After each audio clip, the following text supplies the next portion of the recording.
People like you should never sit with real Americans." Those words left Abigail Sterling's mouth with a cold. Practiced ease, the kind of cruelty shaped by years of entitlement, before anyone could react.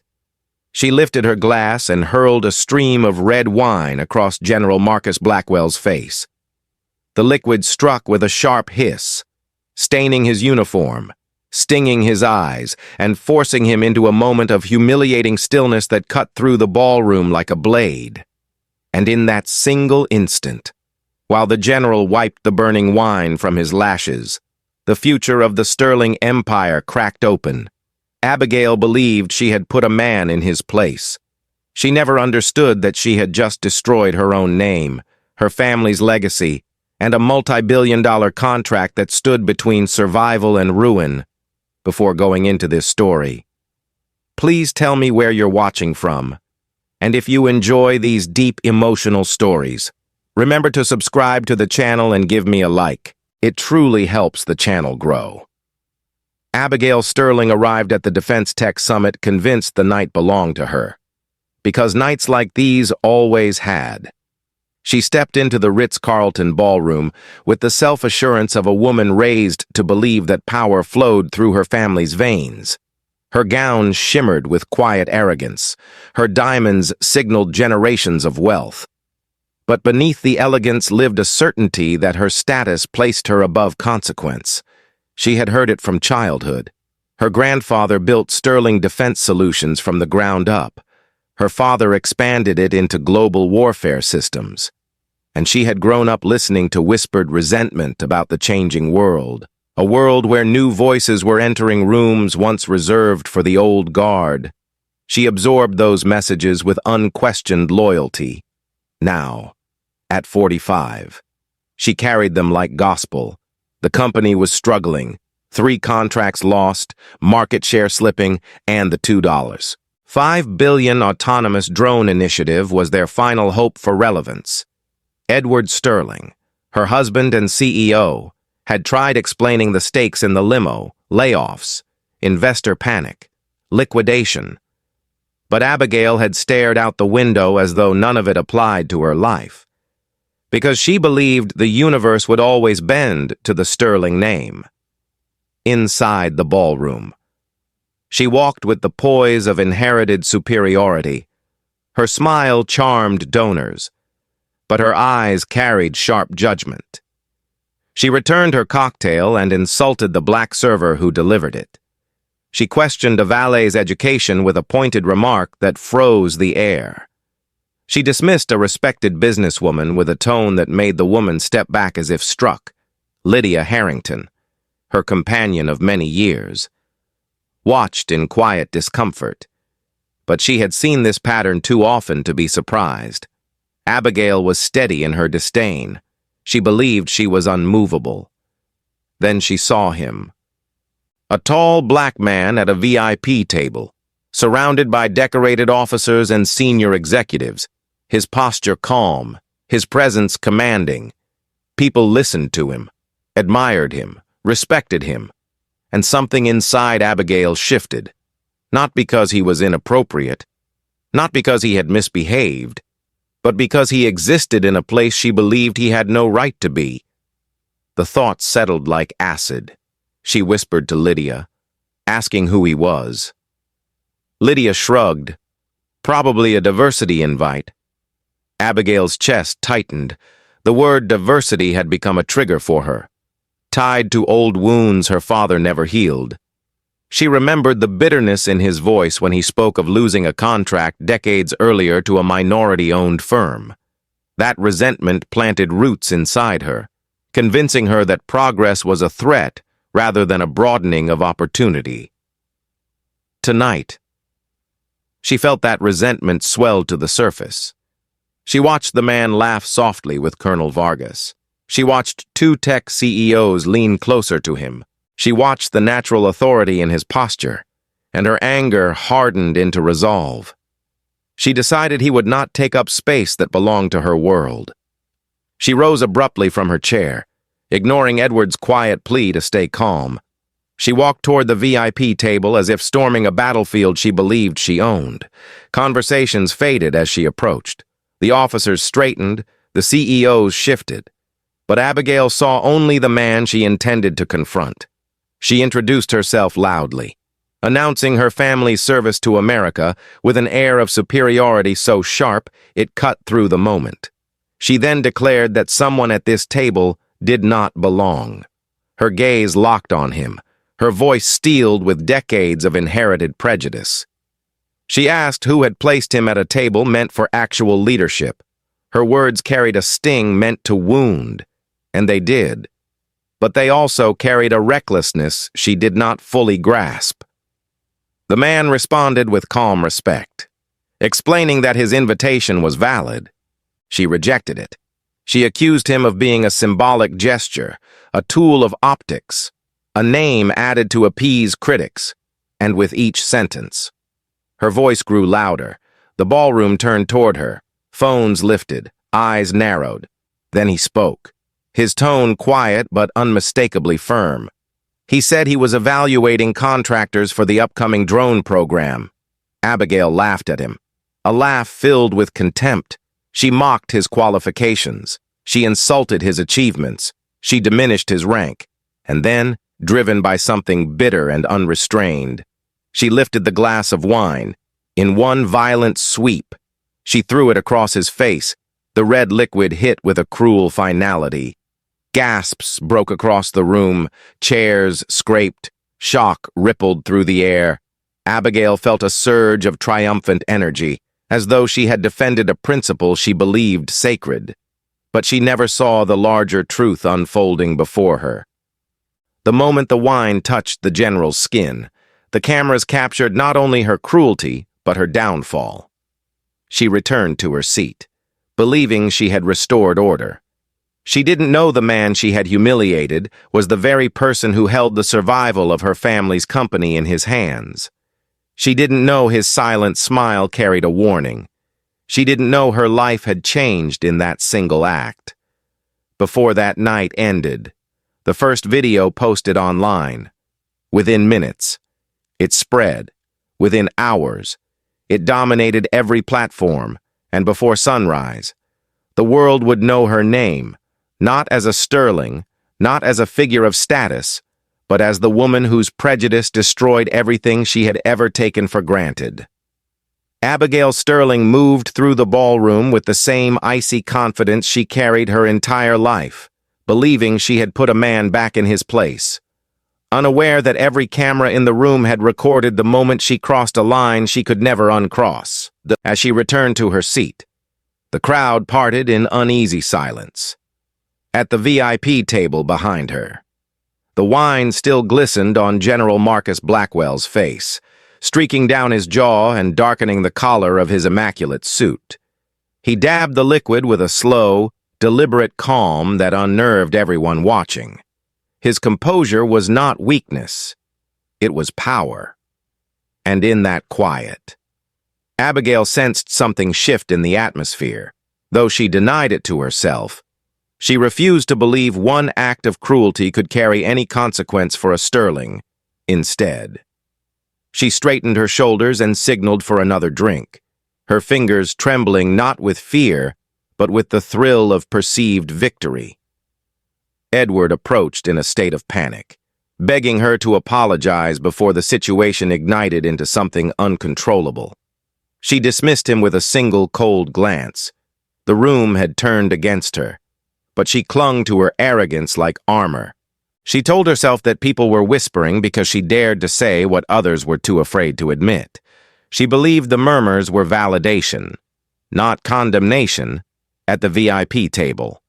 However, a different conversation was unfolding. Colonel Elena Vargas leaned toward the general, her voice low and weighted.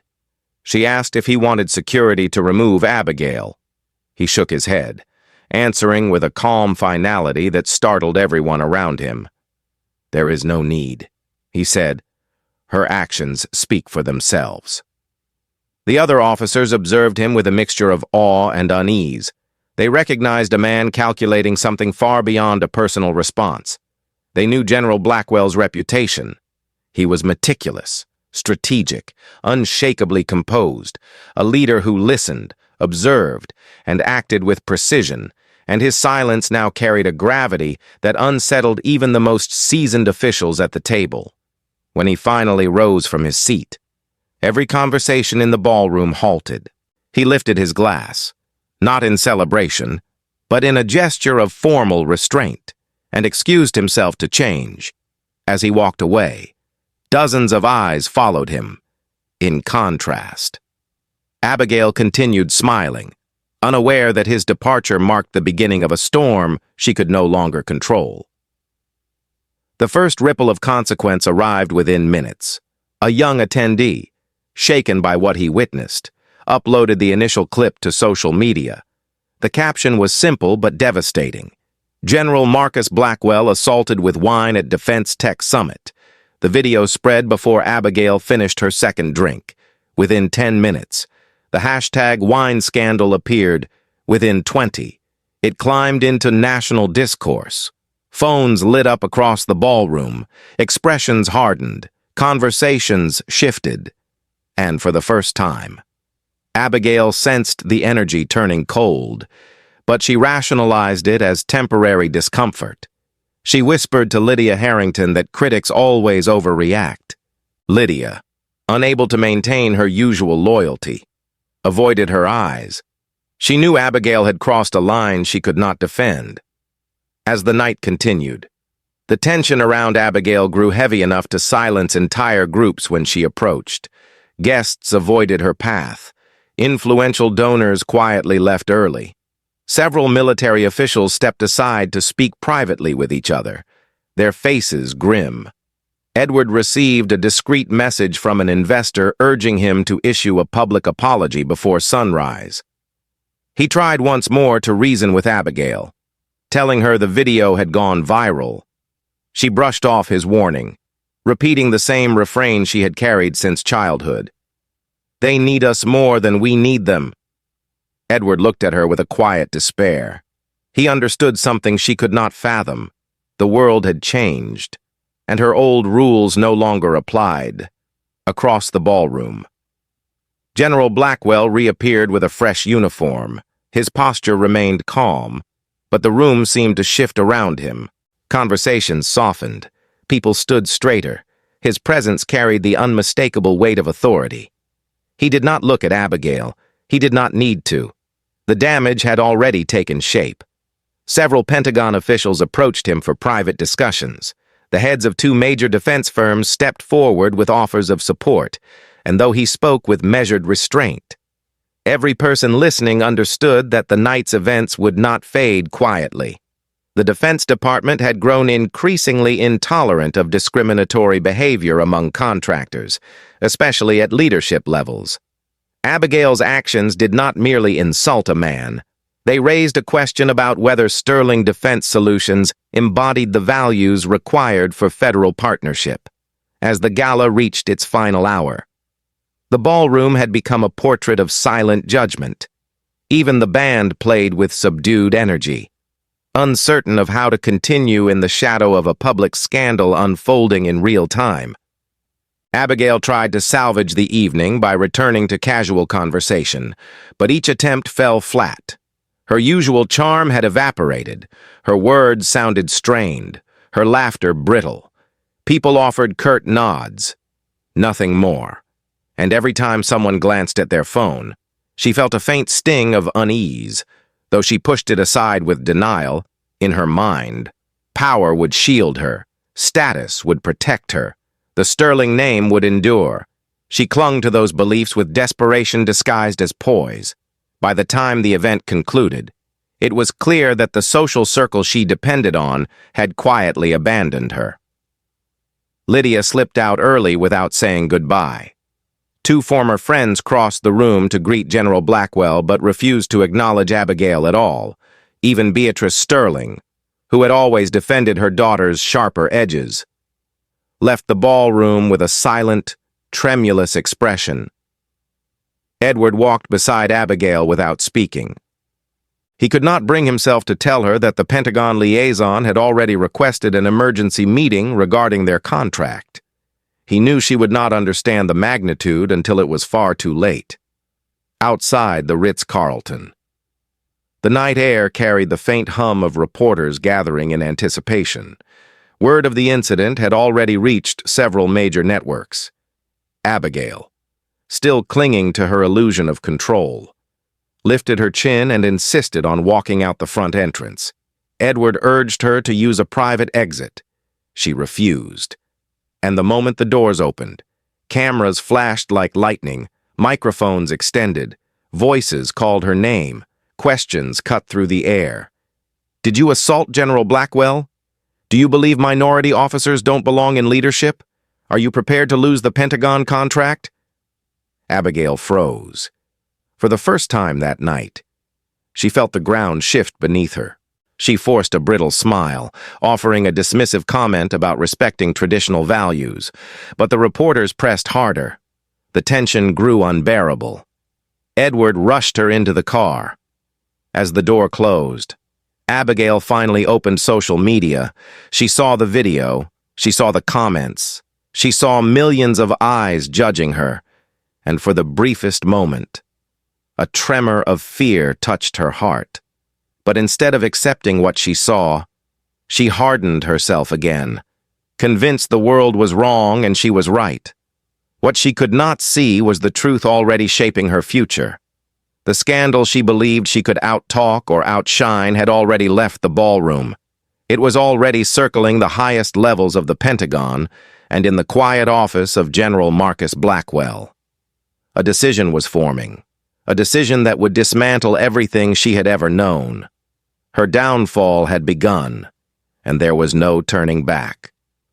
Abigail Sterling woke to a storm she never expected, her phone vibrating with relentless intensity as #WineScandal climbed to the top of every platform in America. The video of her throwing wine into General Marcus Blackwell's face replayed millions of times before dawn, each replay carving deeper into the Sterling name than she could comprehend. She scrolled through comments written in sharp, unforgiving tones, calling her arrogant, hateful, and unfit for the influence she carried. Instead of silence, humility, or strategic restraint, she chose defiance. At 3 in the morning, she posted a message declaring she had simply defended true American values, a phrase she believed would rally support, but instead detonated every remaining barrier between her actions and the public's fury. News anchors opened their morning shows with her face. Editorials condemned her behavior. Veterans groups demanded accountability. Influential business leaders distanced themselves immediately. And while the world raged, Sterling Defense Solutions stock opened to a catastrophic drop of 25%. Edward Sterling, pale and exhausted, stood in their home office watching red numbers fall like dominoes, each tick a reminder of how one moment of unchecked arrogance could unravel decades of work. His phone rang without pause. Investors demanded statements. Partners postponed meetings. Attorneys warned of liabilities. And then came the most chilling development of all, a report from his internal team confirming that the man Abigail had insulted was not merely a guest. He was General Marcus Blackwell, a 3-star leader overseeing the Defense Innovation Unit and the man personally responsible for evaluating contractors for the upcoming $2.5 billion autonomous drone program. Edward felt the air leave his lungs. Across the room, Abigail dismissed the crisis with a wave of her hand. She insisted that the internet always overreacted, that the public would forget within days, that the general had undoubtedly misunderstood her. Her denial was impenetrable. She turned on the television as if expecting to find commentators defending her. Instead, she found silence from the usual political voices who once aligned with her worldview. Even they refused to risk association. Abigail's expression tightened, but she refused to acknowledge fear. She clung to the belief that the Sterling name was untouchable. Edward, however, now understood the truth. Power had shifted. Influence had changed hands. The world was not protecting old institutions anymore. It was protecting dignity, respect, and fairness in places where they matter most. And General Blackwell represented that change with absolute authority.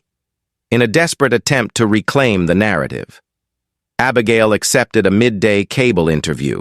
She sat before the camera, posture rigid, voice cold, and delivered a statement that deepened the wound. She spoke of meritocracy, tradition, and roles that must be preserved. Her tone carried no remorse, no humility. She portrayed herself as the victim of a cultural shift she refused to accept. But the interview backfired instantly. Clips circulated within minutes, accompanied by headlines describing her as unapologetic and insensitive. Her comments drew condemnation from senators, generals, business leaders, and civil rights organizations. Someone leaked audio of a call she made to a right-wing blogger attempting to pay for favorable coverage. The leak spread like wildfire. Her attempt at manipulating the story became an additional offense layered atop the original wound. Edward felt the walls close in.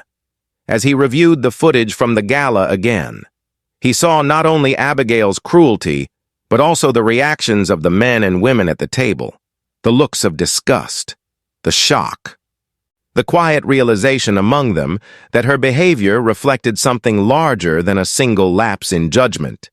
He received an urgent message from the Pentagon requesting his presence for an emergency meeting.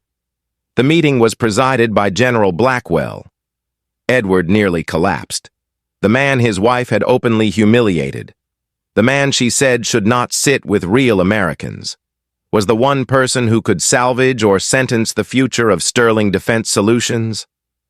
Abigail attempted to stop him from leaving, insisting that he demand an apology from the general for misleading everyone with his presence. Her words struck Edward with a clarity he had been avoiding for years. He finally saw the depth of the delusion she carried. She believed her worldview was law. She believed her status exempted her from accountability. She believed she could reshape reality through sheer arrogance. But Edward no longer shared that belief. He left the house without answering her, his silence heavy with the realization that the company's future now rested in the hands of the very man she had tried to diminish. As Edward drove toward the Pentagon, Abigail remained inside their Georgetown mansion, pacing the marble floors with growing agitation. She watched another wave of videos surface, a second angle from the gala, a clip of her mocking a server, a recording of her belittling a valet. The internet pieced together a pattern that had existed for years. Suddenly, stories emerged from anonymous staff members who once worked for her. People described small humiliations, dismissive comments, racially tinted remarks.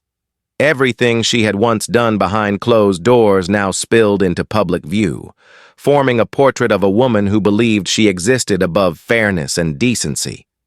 By noon, the company's executives issued private messages expressing concern. Several hinted that the board might intervene if the scandal continued. Abigail received none of these messages directly. She still believed she could control the outcome. She called Lydia Harrington for emotional support, only to be met with a cold, formal response. Lydia distanced herself with one careful sentence: "Your actions have consequences." Abigail. The words stung more deeply than any public condemnation. For the first time, Abigail felt a crack in her foundation. Meanwhile, in Edward's hands, the consequences sharpened into full reality. While he waited outside the Pentagon conference room, he replayed Abigail's late-night Instagram message. He read the flood of furious comments beneath it. Then he watched the live broadcast replaying her interview. Every second confirmed what he already sensed. The company was losing the trust of the federal government, and trust was everything. Without it, no contract could be sustained. Without it, Sterling Defense Solutions would collapse. Inside the house, Abigail heard the distant sound of someone knocking. She hesitated, uncertain whether it was a reporter or a process server. The noise grew louder. She stepped toward the front door with shaking hands. Her phone vibrated again. She glanced down. A headline appeared. Pentagon releases statement. General Marcus Blackwell to address Sterling incident. Her breath caught. For the first time, she understood the gravity, not fully, not deeply, but enough to sense that the narrative had slipped entirely beyond her reach. As the day unfolded, she would learn that the general's assessment of Sterling's corporate culture would determine not only the drone contract, but the company's entire relationship with the federal government.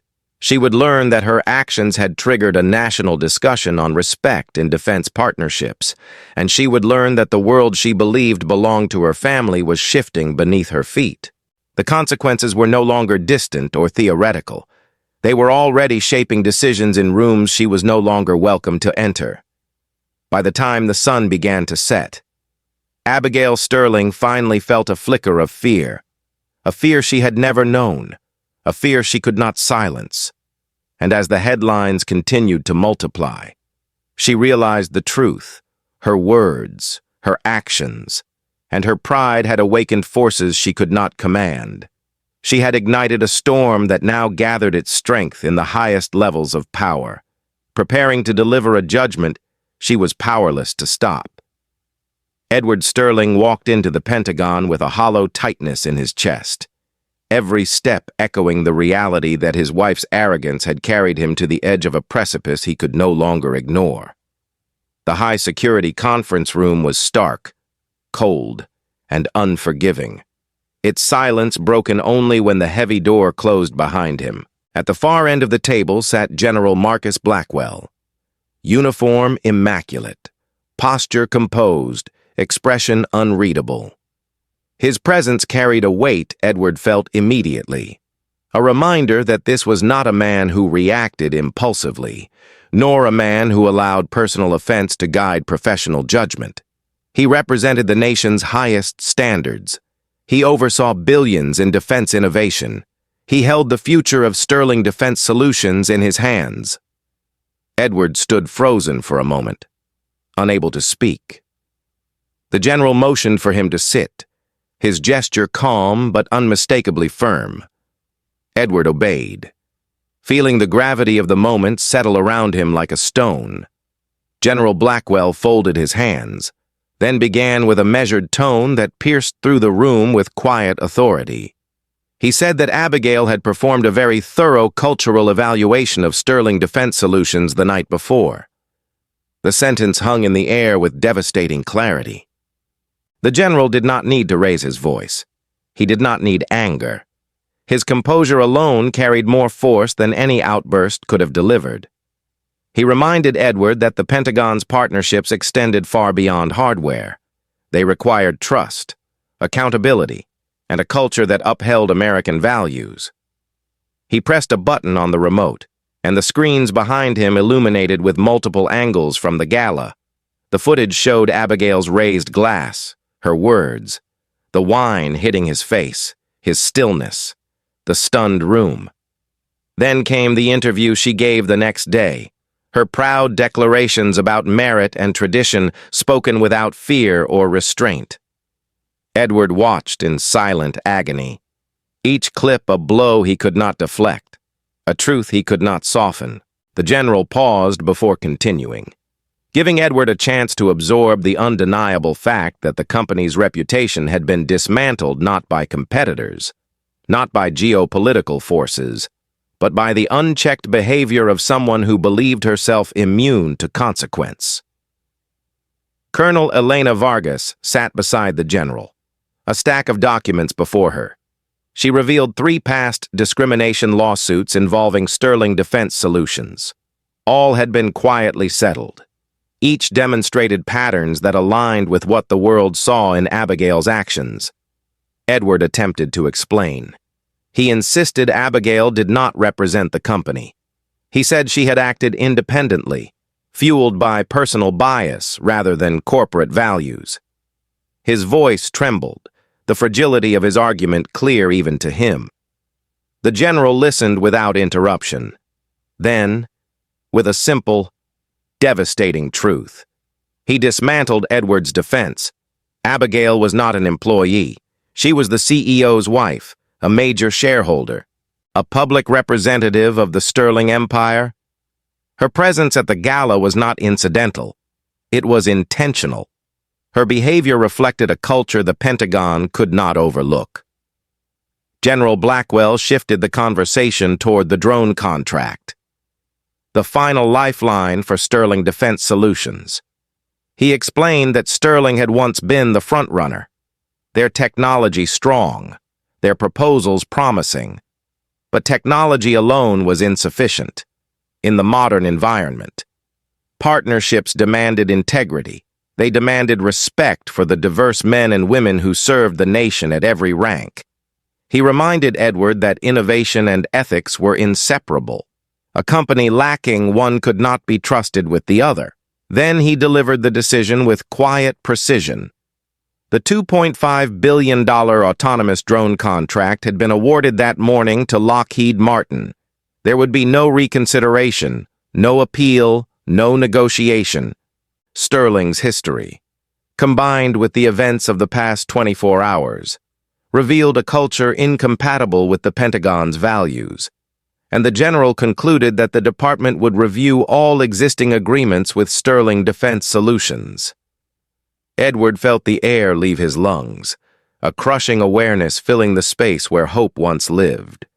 The general's words were not fueled by malice.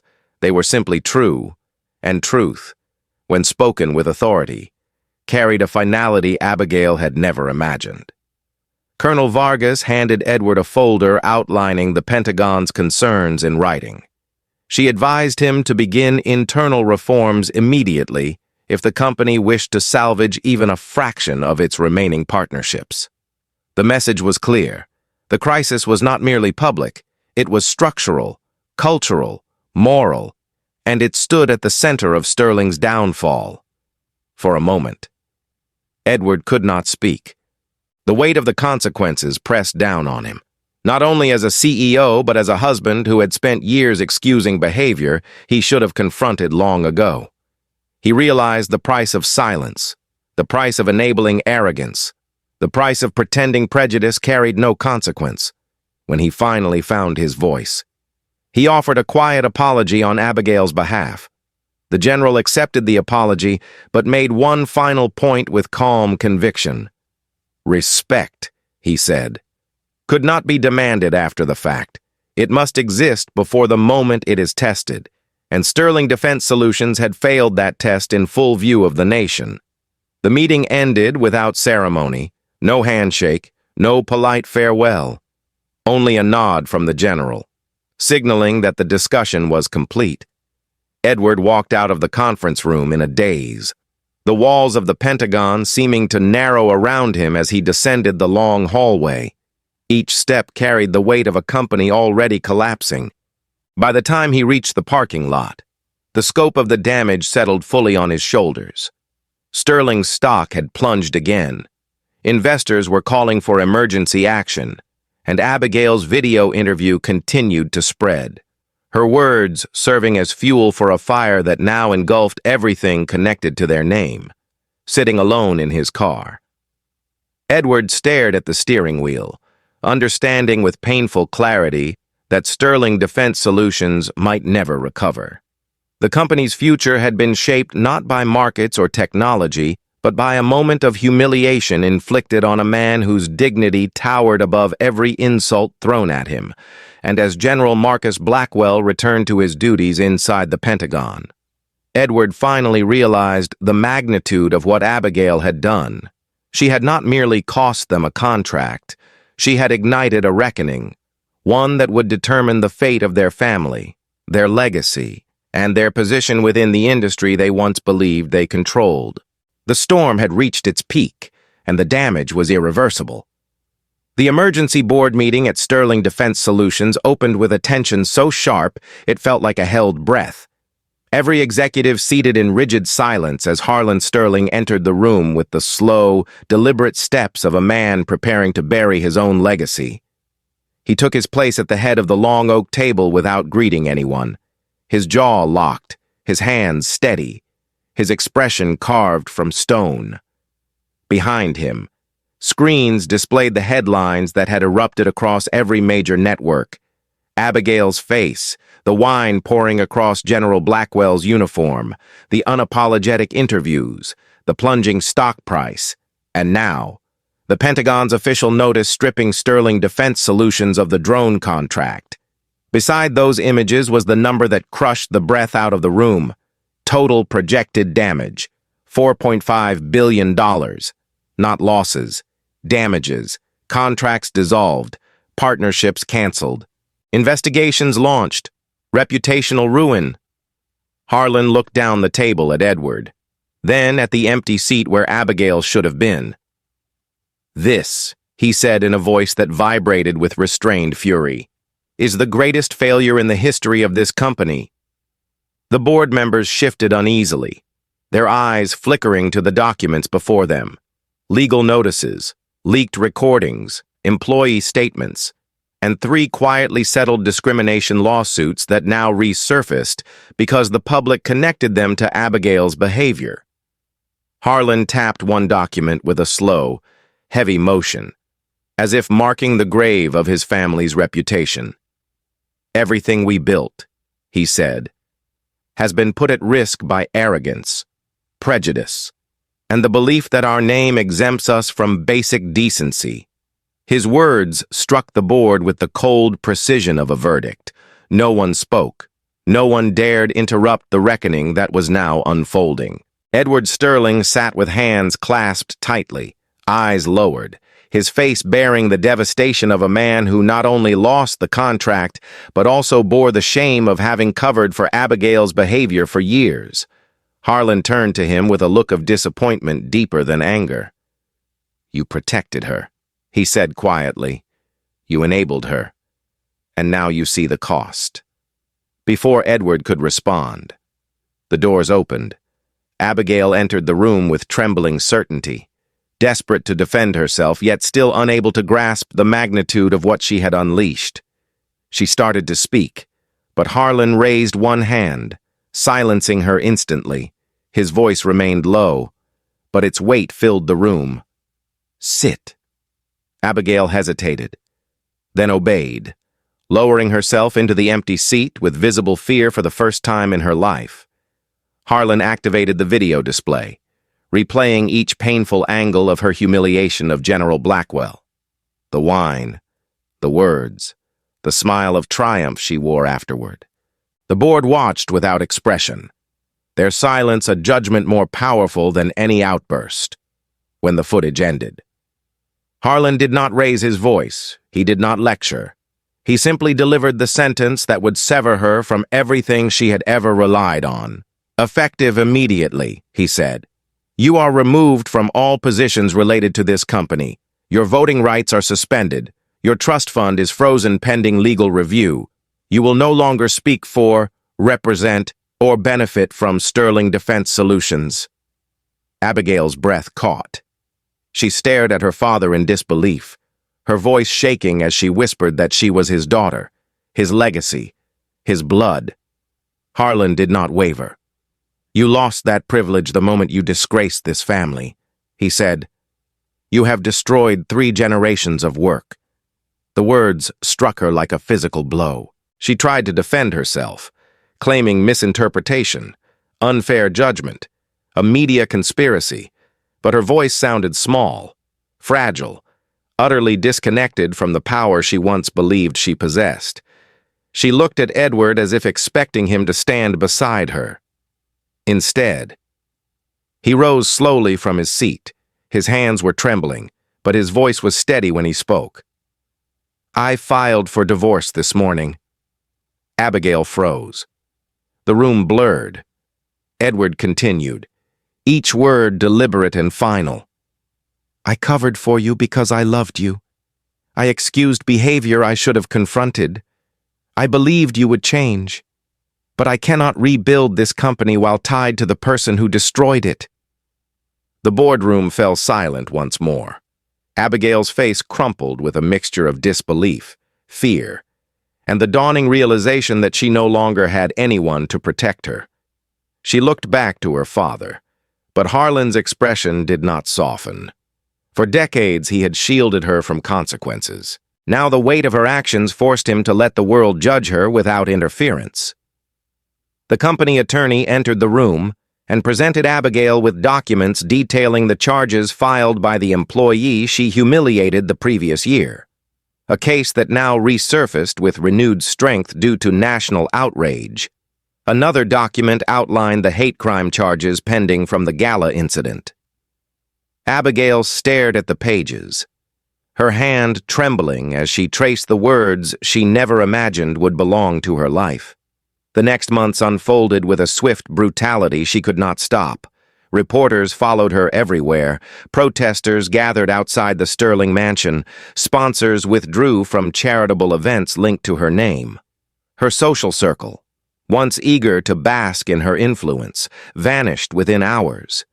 Even Lydia Harrington issued a formal statement condemning Abigail's behavior. Abigail's mother, Beatrice, attempted to shield her at first, believing the world was being too harsh. But as the legal battles unfolded and the evidence grew undeniable, even she stepped back, her heart breaking as she accepted the truth her daughter refused to see. The court proceedings delivered a measured but firm outcome. Abigail was sentenced to probation and 500 hours of community service at a veterans support center. The judge's closing remarks echoed through her mind long after she left the courtroom. "You are not being punished for a single moment," he said. "You are being held accountable for the pattern behind it." She lost the Georgetown mansion, as the board required liquidation to stabilize the company. Her accounts dwindled as legal fees mounted. She moved into a small apartment in Baltimore, far from the world of luxury she once inhabited without thought. For the first time in her life, Abigail faced a world where doors did not open for her name, where people met her not with deference but with wary distance, where she carried the consequences of her own actions without the protection of family, wealth, or reputation. Yet beneath the shock and sorrow, something unfamiliar began to stir, a space where denial could no longer survive, where silence forced reflection, where pain began carving the first fragile outline of humility. Her life had collapsed in full view of the nation. But the collapse itself was not the end. It was the beginning of a reckoning she had never imagined and a transformation she had never believed herself capable of facing. Abigail Sterling arrived at the Veterans Support Center for her first day of community service with the hesitant steps of someone entering unfamiliar territory, carrying nothing but a court order, a bruised pride, and the remnants of a life that had collapsed faster than she could comprehend. The building was modest, filled with the quiet hum of daily struggle rather than the polished comfort she once demanded. She expected resentment. She expected scorn. She expected to be treated as the woman who poured wine on a decorated general and sparked a national scandal. Instead, she was met with calm instructions, a clipboard, and a simple expectation: do the work. No special treatment, no whispered deference, no sterling privilege. Her tasks began with sorting supplies, cleaning, and organizing files. These were ordinary responsibilities, but for Abigail, they felt like the first cracks in the rigid identity she had built all her life. She moved mechanically, her mind still crowded with the echo of her father's condemnation, Edward's departure, and the brutal silence that followed the scandal. She wanted to resent the place. She wanted to resent the people in it. But the longer she remained, the more she sensed a quiet discipline within those walls, a dignity she had not expected. The turning point came when she met Leroy Thompson. He approached her without anger, without judgment, walking on a prosthetic leg with the kind of composure that unsettled her far more than hostility would have. He introduced himself with a calm voice, offering a handshake she hesitated to accept. When she finally took his hand, he held her gaze with a steady honesty she had rarely encountered. He told her he had served under General Marcus Blackwell years earlier and spoke of the general not as a distant figure of authority, but as a leader who protected his soldiers and treated every person under his command with respect. Abigail felt an unfamiliar tightening in her throat. Leroy was the first person to mention the general to her directly, and he did so with quiet admiration that made her feel smaller than she had ever felt. She tried to apologize, stumbling over words she did not yet know how to mean. Leroy listened, then said something that pierced deeper than any public condemnation. "The world already punished you," he said, "but punishment doesn't teach you anything unless you choose to learn." In the days that followed, Abigail found herself drawn into conversations she never would have tolerated in her former life. Veterans told her stories of sacrifice, endurance, and survival. Men who had lost limbs but not their gratitude. Women who had lost comrades but not their compassion. People who had faced horrors she could never imagine, yet carried themselves with grace she had never understood. Each story chipped away at her belief that birthright defined worth. Each interaction forced her to confront a mirror she had avoided for decades. For the first time, she listened without preparing a response. She listened because she realized she had nothing to contribute until she understood the depth of what she had ignored and dismissed for so long. Meanwhile, a much larger transformation was unfolding far beyond the community center's walls. General Blackwell, deeply aware of the systemic issues exposed by the scandal, moved forward with a sweeping initiative to overhaul cultural standards for defense contractors. His policy required every company bidding for major contracts to undergo rigorous cultural evaluations, leadership training, and internal assessments of equity and respect. What began as a response to one humiliating incident quickly expanded into a national reform effort. Within months, 17 federal agencies adopted similar standards. Companies that had once operated with narrow leadership demographics now opened their doors to diverse talent. Boards shifted. Hiring practices transformed. Training programs became mandatory.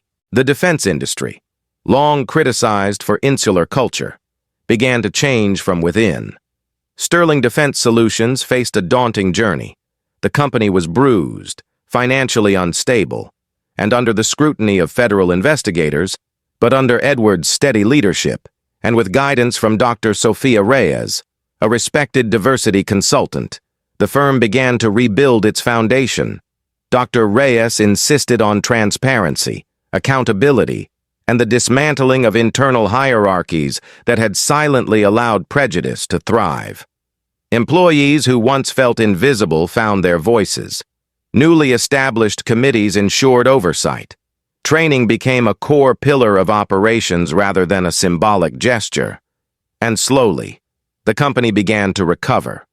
Not through public relations campaigns, not through empty promises, but through genuine, structural change. Investors who once fled returned cautiously, impressed by both internal progress and the endorsement of General Blackwell, who publicly acknowledged the company's commitment to reformation, while the industry shifted and Sterling began its painstaking climb back toward stability. Abigail's personal transformation took place in quieter, more intimate steps. She learned how to mop floors without complaint. She learned how to prepare care packages with hands that once demanded diamond bracelets and designer gowns. She learned how to speak without superiority, to ask questions without assuming answers, to apologize without expecting forgiveness. Leroy became her guide, not through lectures but through example. He showed her what resilience looked like. He showed her how dignity could exist without wealth, and how respect was earned, not inherited, through months of service. Abigail discovered something she had never known. Humility did not weaken a person. It steadied them. It clarified their view of the world. It allowed them to grow. But the greatest shift came when she stopped seeing her community service as punishment and began seeing it as responsibility. She stayed longer than required. She volunteered beyond her hours. She listened more deeply. She offered help not as charity, but as recognition of shared humanity. And as she did, a new version of herself began to form, still imperfect, still learning, but undeniably different from the woman who once believed power justified cruelty.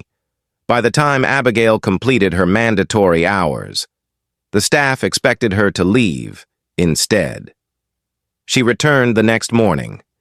She told Leroy she wanted to stay, not to repair her image, but because something inside her had changed in ways she could not fully explain.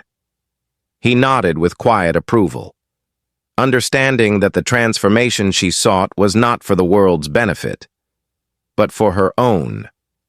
The scandal that destroyed her wealth, her marriage, and her social standing had unexpectedly given her something she had never possessed, the chance to rebuild herself from the ground up. And as reforms spread across federal agencies and Sterling Defense Solutions rose from the brink of collapse with a renewed mission and a more diverse leadership, Abigail discovered that change, both personal and societal, did not emerge from comfort.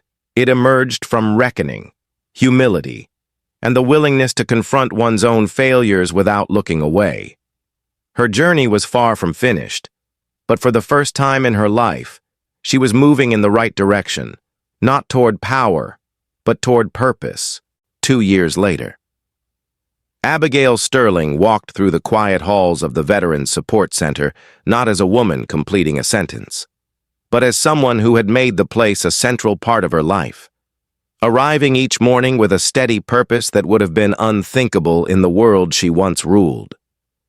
Her days began with preparing breakfast trays, organizing therapy rooms, and greeting veterans by name. She no longer carried the brittle pride that once defined her. Her posture had softened. Her voice had changed. And instead of entering rooms expecting recognition, she entered them ready to serve. A few framed photographs hung along one wall, smiling volunteers, community events, and group workshops. Among them was a picture of Abigail leading a discussion on prejudice and accountability. She never imagined her story would become a teaching tool, but she had learned to share it with clarity, honesty, and a humility earned through painful transformation. Leroy Thompson often introduced her sessions with a simple statement that resonated across the room. She faced herself, and she chose to change. That sentence carried a weight deeper than any public apology she had ever tried to give. It acknowledged the truth she had fought so long to avoid, that redemption required more than regret. It required a willingness to step into the hardest parts of oneself and stay there until real growth began. Her relationship with her mother, Beatrice, had also undergone a quiet rebirth. Beatrice, who once defended Abigail's every misstep, arrived one afternoon with a softness Abigail had not seen since childhood. She watched her daughter lead a workshop with thoughtful precision. When it ended, she approached with tears held firmly in place. "I am proud of the woman you are becoming," she said, and the words broke something open inside Abigail, an emotional release she had resisted for too long. They walked through the center together, Beatrice listening to veterans greet Abigail with gratitude rather than fear. It was the first time in Abigail's life that respect came not from power or legacy, but from service. And it changed the way her mother looked at her. It changed the way Abigail looked at herself. Meanwhile, far beyond the quiet halls of the center, General Marcus Blackwell continued shaping the federal reforms that had begun in the wake of the scandal. His leadership pushed cultural evaluations into the national defense framework, turning a single humiliating moment into a catalyst for widespread accountability. Agencies across the government now required leadership assessments, diversity audits, and long-term cultural standards from all contractors. Careers rose and fell not on networking or old alliances, but on merit, integrity, and respect. The defense industry evolved, slowly but undeniably. Companies once dominated by insulated leadership began to open doors to new voices, new perspectives, new talent, for the first time. Minority representation in defense leadership surged to unprecedented levels, reaching nearly half of all senior roles. The shift changed not only the face of the industry, but the substance of its decision-making. And at the center of that transformation stood General Blackwell, promoted once more, his influence extending across federal agencies and international defense partnerships. Sterling Defense Solutions, under Edwards' steady guidance, adapted to this new era. The company that once relied on legacy and entitlement embraced transparency, ethical leadership, and genuine inclusion. Dr. Sophia Reyes played a critical role in its evolution, establishing internal structures that no longer allowed harmful behavior to hide behind closed doors. Employees who once felt unseen began contributing ideas that reshaped product development. New departments emerged. Innovation strengthened. Slowly, the reputation that had collapsed under Abigail's actions rebuilt itself under Edwards' commitment to fairness and accountability. Several years after losing the drone contract, Sterling Defense Solutions secured new government partnerships, not because of influence, but because of integrity.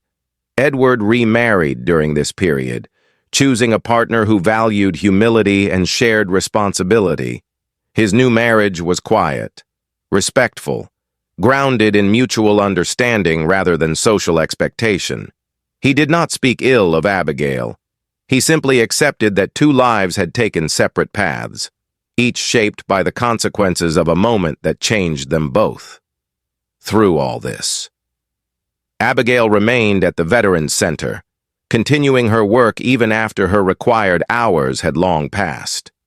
She learned how to guide discussions on healing, how to mediate conflicts, how to support those facing invisible wounds. She discovered joy in small victories, a veteran completing therapy, a family receiving the help they needed, a volunteer returning after months of hesitation. Her life, once defined by extravagant galas and exclusive gatherings, now found meaning in quiet service. And though she lost the wealth, position, and status she once believed were her identity, she gained something far greater, a sense of purpose not bound to material power, but to human connection. The transformation was not perfect. She carried regret. She carried the knowledge that her actions harmed others. She carried the memory of the wine she threw, the humiliation she inflicted, and the arrogance she once believed was strength. But instead of hiding from these memories, she used them to teach, to warn, and to help others confront prejudice before it hardened into action. Her story became a living reminder that hatred, left unchecked, could destroy not only individuals but entire legacies. On a warm afternoon 2 years after the scandal, Abigail walked out of the community center as volunteers set up chairs for an outreach event. She paused, watching a group of young soldiers laughing together, some injured, all carrying stories of courage. She felt a quiet gratitude settle over her, not for the past she had lost, but for the future she had built from its ashes. She knew she would always carry the weight of what she had done, but she also knew she had become someone capable of repairing rather than destroying, someone capable of listening rather than judging, someone capable of change. As the sun lowered across the parking lot, casting warm light over the center's entrance, one question lingered in the air, a question her life now embodied. When prejudice meets real consequence, can justice rise from the remains of hatred? Abigail had become proof that it could, and sometimes, the people who inflict the deepest wounds become the ones who help heal them. Not because redemption is guaranteed, but because facing oneself is the hardest and most transformative choice a person can make. Thank you for watching this story. If it moved you, please subscribe to the channel, give the video a like, and share it with someone who needs to hear it. Your support truly means a lot.